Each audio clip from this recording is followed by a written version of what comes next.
Bonjour à toutes et tous et bienvenue dans Parlons-en, votre rendez-vous avec l'information internationale. Voici les titres de ce jeudi. La FINUL dénonce un tir israélien sur l'un de ses miradors au sud Liban. Il y a les mots et puis il y a la réalité du terrain au Liban. Les mots d'abord, ceux de l'armée israélienne qui assure que les casques bleus ne sont pas des cibles. Et puis il y a la réalité, celle d'un nouvel accrochage avec les positions de la FINUL. J'ajoute qu'on a appris ce matin qu'un incendie s'était déclaré dans le port de Latakia, c'est en Syrie, après une frappe israélienne. Les États-Unis, quant à eux, annoncent avoir frappé au Yémen les rebelles Houthis, soutien du Hezbollah, de l'Iran, du Hamas dans leur guerre contre Israël.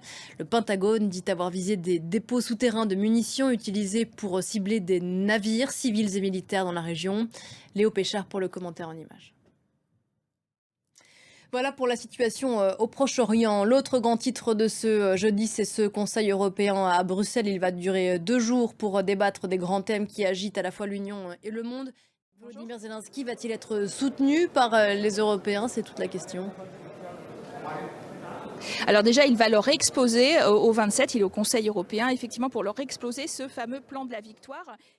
Caroline de Camaret à Bruxelles, merci beaucoup Caroline. Et sur ce sujet controversé précisément de l'externalisation des demandes d'asile de la part des pays européens, on voit ça avec Jules Boiteau en image.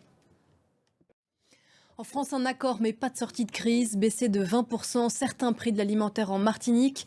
C'est le compromis auquel sont arrivés l'État français et les distributeurs.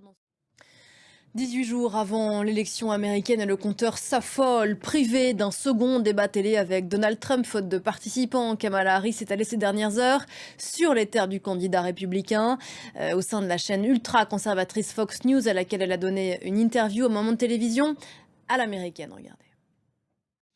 Et parlons-en, continue juste après ça.